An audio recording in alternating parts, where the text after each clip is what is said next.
Good morning, you guys. I'm out here at Haya this morning. Brad just landed. It is super muddy. Let me show you my plane. All right, so there you go. It is truly muddy. Look at the mud on my windshield up here, all the way down, all over my wing. Let's go look at the other side. Usually this side's not as bad because the prop wash throws it right over top of the pilot and all down this side. But we've got a 20-minute flight back up to Goroka. I've got 2 more flights out here today. It looks like it's actually clearing, which is really nice because it was a little bit of work to be able to get in here this morning. We're just dropping off. I think I have like 12 passengers, and I'm sure he has probably about the same in his plane, mainly just kids and a bunch of moms that went out to like a church conference up in Goroka this past week. So he's gonna get out of here. I'm gonna film his takeoff, and then I'm gonna get out of here back up to Goroka on a 20-minute flight.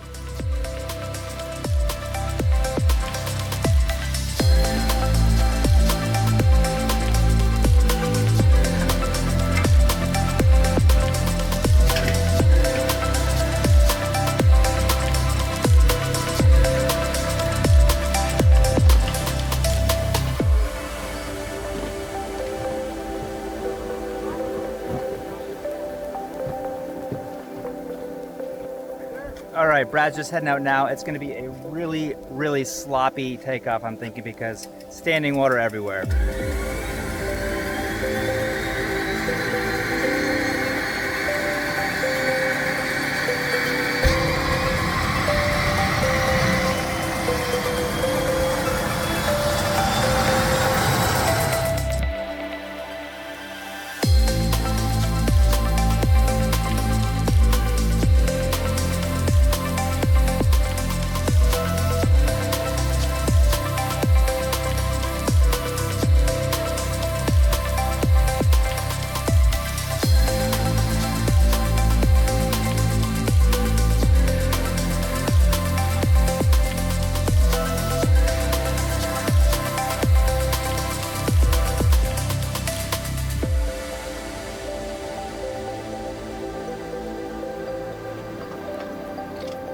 Well, that's a whole new meaning of muddy. Soft field to takeoff, isn't it? Alright, let's get our fuel on, our fuel caps, everything is good. Let's check our controls, those are good. We'll turn off TAWs. Caps are set. Once this is up and going, we'll go ahead and start. All stations, Haya, Kodiak November Tango Echo, requesting any traffic, Haya. November Tango Echo, this is Mike Alpha Foxtrot. We're currently 1.5 miles to the southeast, just over descending through 4,500 for Haya. Alright, did you find a hole? TAWS system test, okay.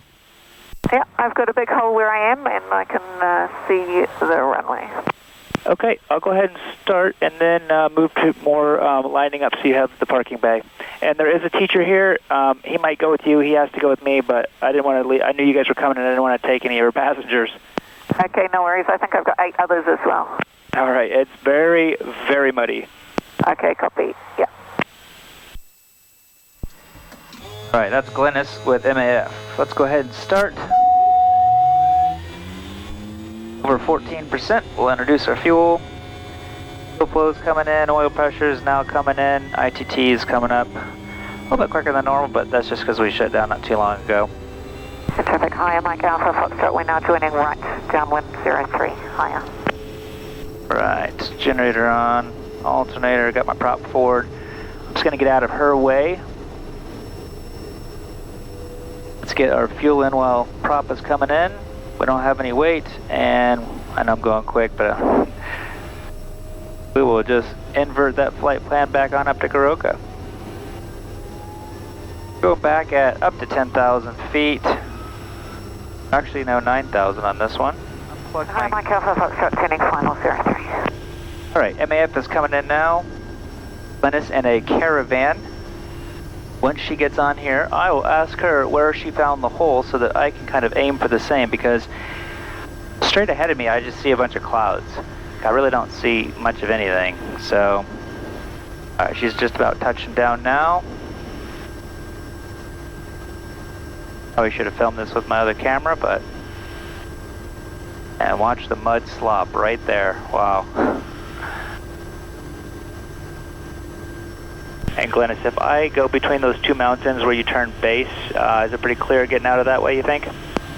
Yeah, you'll easily get out to the southeast. There's a big hole, and then November Tango Kilo just easily got on top and then went out for my Mafu. Okay, thank you. I've got 2 more flights out here. Oh, lucky you. Yeah.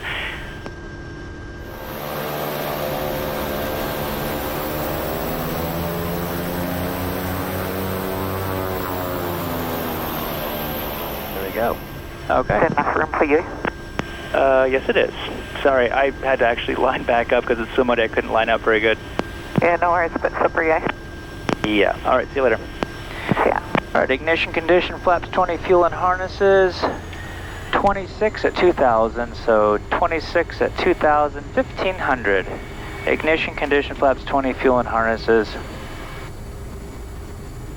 1,500, rotate 53.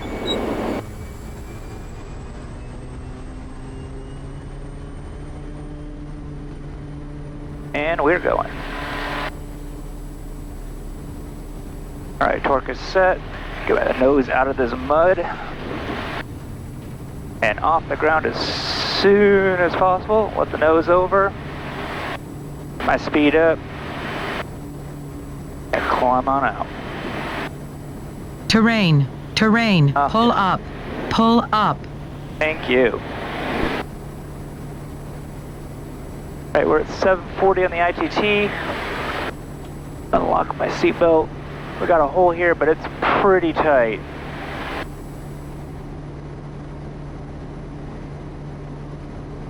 Had some gaps out there, but not really seeing much out there.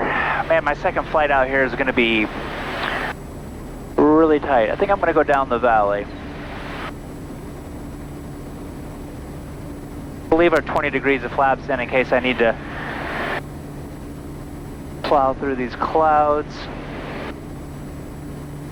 Yeah, getting back in, if we have to, we could come up this valley, but I mean, I'm going to be full up again with people, and when you're so full like that, it makes it really difficult to maneuver quickly when there's low clouds, mountains. I mean, this doesn't look like you've got like gobs of space, but it's pretty tight right here. Like probably a mile wide, maybe a mile 0.2. I want to go IMC, so we're just going to head on down here. OSB 6538, November Tango Echo, departure. We are going to go through here.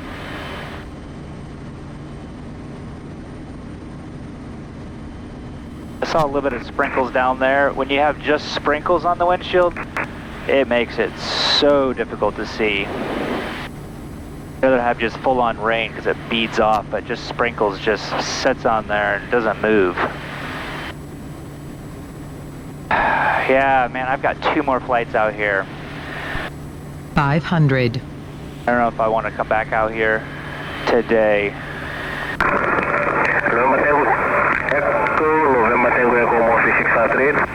November Tango Echo departed Haya 1 POB at time 20, tracking 027 on climb 9,000, estimating Goroka 40.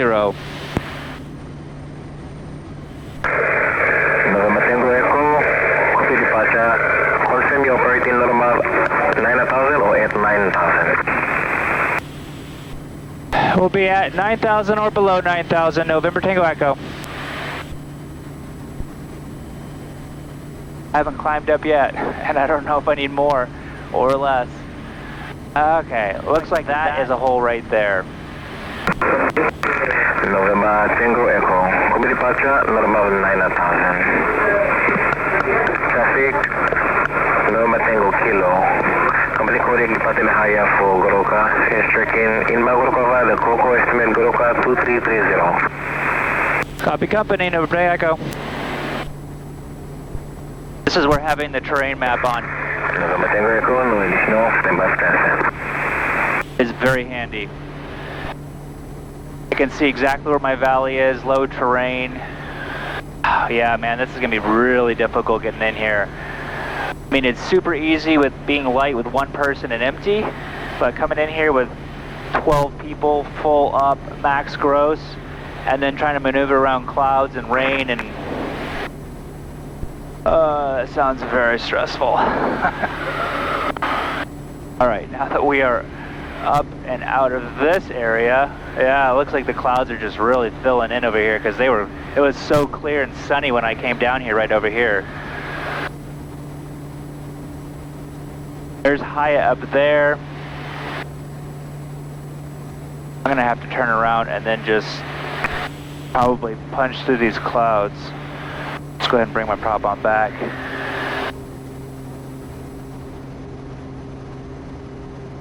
I know that I'm higher than every mountain around here. These ones right here are a little bit higher up, kind of 5,000 going down. It looks like that might be a hole.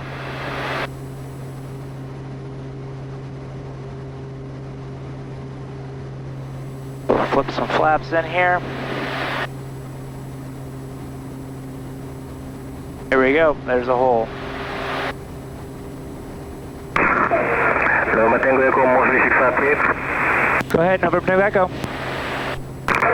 November Tango Echo, additional traffic is here, local Charlie, taxi 150, taxiing Garoka for Negamo, departure 8000. Copy, additional traffic, November Tango Echo. November Tango Echo, request a check call now on 65 and 908. 65, 9 or 8. So we're just going to have to go IMC and climb on out. There we go. 3653. That was all about 2 seconds. Is overhead couple this time for the instrument approach. Got my pitch for 73 knots. About 11, I think usually around 12 degrees. Now that we're above, what a pain, yeah. I don't think I'm coming out here for the second flight. It's just not going to work. Definitely not going to work. Not when you have a full plane full of people. Feeling bad for Glenn is getting out of there because it's going to be a lot harder with her because I think she said she has like 5 or 6 passengers. Orsby 65908, November Tango Echo, check call. We'll go bypass off now. November Tango Echo 65908, November check call. Reading you 3, how many? Reading is strength 3, November Tango Echo. November Tango Echo, Roger, maintain this frequency. Wilco, November Tango Echo. Alright, well, the way I was planning on going back that way is just piling up. November Tango Echo, just confirm that you'll be tracking inbound Goroka via the Coco. Affirm. November Tango Echo, Roger, stand by for Alright, well, don't know why he has so much interest in me today, but we're heading out for the Mayamafu Gap now. This one's lower, this one's like 6,000, that one's 9,000. The clouds are just billowing in now, like all of that was clear when I came in. Sunny skies, and it was just cloudy over top of Haya. And well, I thought this was actually going to be kind of a boring flight today because I've come out here recently and I just came back from Wabo on a flight similar yesterday, filming for you guys last week. But yeah, this was definitely a lot more work to get out of there than I was kind of anticipating, that's for sure. November Tango Kilo, November Tango Echo Company. I really need to let Brad know that what the weather is out there. So let's go ahead and bring our torque on back to 1250, getting a little bit of that right rudder pressure out of there now. And I'm just going to go ahead and climb on up to, now let's go ahead and climb on up to 9. That's going to be the easiest. Turn our TOS, enable it back in. Let's go ahead and text Brad. Weather at Haya is getting worse fast. Not sure I'm doing another one today because clouds are coming in and covering it fast. But yeah, I don't want to fly back out there and hope that it works out. because, well, that's a lot of wasted fuel. We're already having to head back down to Wabo because we made a mistake on 2 guys that were wanting to go down yesterday. Anyway, it was busyness, and so if we come out here and then we're not able to land and we have to do a weather turn back, you know, that's like $800 in fuel probably wasted that we just lose out on. And we're doing these flights as is at a pretty reduced rate for these guys. So we're not making money anyway. So let's just lose the least amount of money that we can. Alright, my Amafu gap is looking good. That's encouraging. If this was all plugged up, I'd be like, come on. I'd have to like climb all the way up, get in my IFR route and do it, but it's just like 13,000 feet, so a little bit.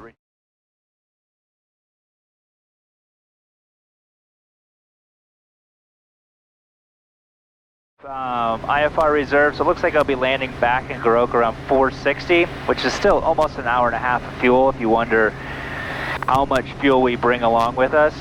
Days like this, our company reserve is we have to land back at our destination with an hour of fuel reserve.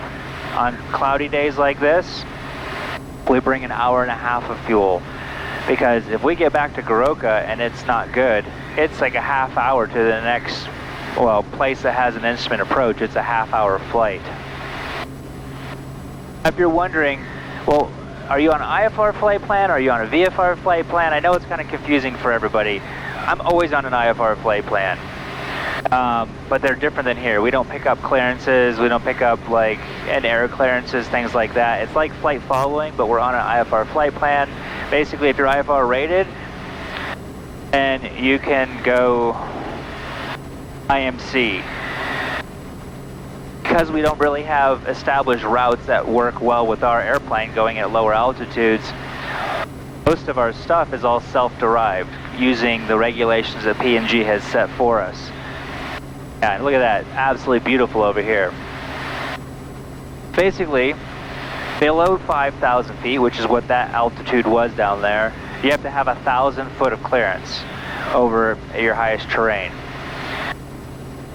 Then you have to have between 5,000, 10,000, 1,500 feet, and over 10,000 is 2,000 feet.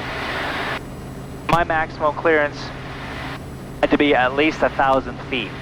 I departed out of Haya at 2,400 feet, and all the mountains right over top of Haya are around probably about 800 feet over top of that, so 3,200 feet. I was well over that by the time I had to go in, and I went directly kind of just a little bit south of Haya, so I know exactly what mountains are below me. That's how I determine whether or not I want to go IMC on an unestablished route.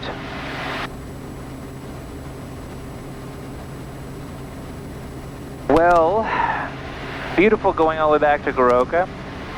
Let's go ahead and set up just my, I really don't even need to set a descent profile up, because you can see the mountain range way off in the distance that you can kind of see. I'll point it out. I know I have to be around 7,000 to get over top of that. So I'm at 8,000 now, and I'm kind of I just trimmed it for about 100 foot per minute descent, kind of coming down to that 7,000. And if you're wondering who washes these airplanes, we've got a ground staff that washes the planes usually about every Friday. Today's a Friday, and Brad's airplane and my airplane are really muddy now. So, and considering I don't think I'm going to be doing that second flight, because the Windy app is what we use for weather. It's just progressively going to get cloudier and cloudier. So I'm actually amazed that we were actually able to get one of them done. Nova Tango Echo, Roger. No additional, push 15 miles and the Coco contact Goroka Tower 118.7. Contact Tower Coco, November Echo. Sierra Delta Charlie, November Tango Echo. Currently about 10 miles to the south of Nomani, 8,500. We'll remain 8,500 till we're well clear. Tracking for the call.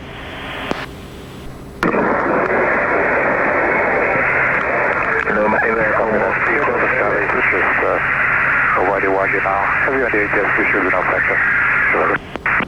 November Echo. Go ahead, November Tango Echo. November Tango Echo, confirm estimate for Goroka 2340. Time 45 now. Estimate revised time 45. November Tango Echo. November Tango Echo, John, normal 9,000. Affirm, left 900,000 on descent. In contact with Sierra Delta Charlie, November Tango Echo. November Tango Echo. Alright, I couldn't understand everything the Sierra Delta Charlie was saying, but he says he's at Nomani. There he is, he popped up. He said he was directly overhead Nomani, so no factor. Knowing where some of these airstrip names are is very helpful. Okay, my nearest down here, and it shows me what Goroka is, they're flashing. When I get to 15 miles, we switch over to tower on 118.7. Alright, well, we're well clear of Sierra Delta Charlie. Let's go ahead and start our descent down to 7,000 for this mountain range here. There's 15 miles up here for Goroka. Let's switch over to tower. Goroka Tower, November Tango Echo. November Tango Echo, Goroka Tower. Morning, good. November Tango Echo, 15 miles to the southwest, passing 8,000 on Joystick Throttle. November Tango Echo, runway 35 right, QNH 1021. Second report left base. Report left base for 35 right 1021, November Tango Echo. Alright, that's autopilot off, just as I'm crossing these ridges. I look down at my winds, just got 1 knot. I always have people wondering why I'm going so close to these mountains. The winds are so light here in Papua New Guinea usually. I mean, very rarely are they whipping. I've got 0 knots here, so no updrafts, no downdrafts, just cruising over. 5,100 feet, so 61 knots at my slowest coming in here today, but I'll probably be coming in closer to like 70 knots. 500. 8 miles ago, here's the ridge. This is where you really start heading down. We're 7,200 feet now. Now we're only 5.5 miles out, so let's go ahead and pull our torque right on down to around 450, and that's going to give us pretty close. Actually, we're light today, so let's go 400. It's going to slow us down so we can start getting our flaps in. We're below 138 on the nuts. 10 degrees, the nose wants to come up, so I'm just kind of pushing over. We've got auto trim as well, but it's just not quite enough. It just needs about that much more.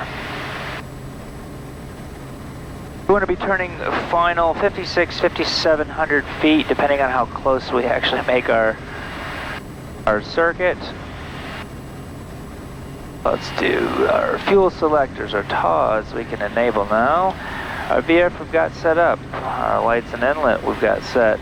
If we have to go around, power up, 20 degrees of flaps, pitch for 12 degrees on the horizon, and maneuvers required. Up and harness is done. 81 knots now. We're slowing down to 80 here. Got 4 knots of tailwind for landing because this is a one-way airstrip. November Tango Echo, left base 35 right. November Tango Echo, 35 right, clear land. Clear land, 35 right, November Tango Echo. Alright, flaps to go. There's 5,800, pull head on down to 5,700 feet. We're turning funnel a little fast, 83, 84 knots. Let's go full flaps now, checklist is complete. It's going to help me slow on down as well.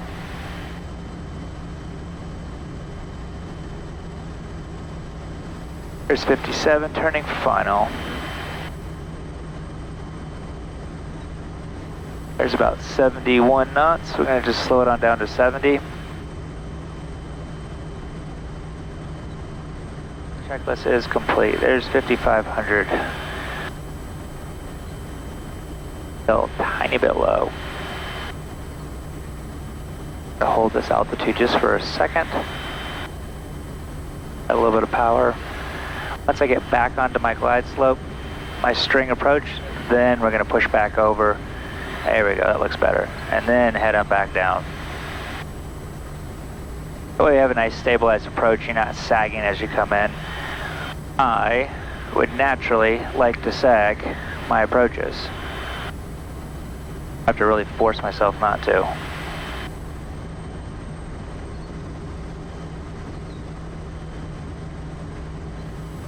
Alright, we got 450 on the descent. There's 500. That looks good. Alright, we are continuing.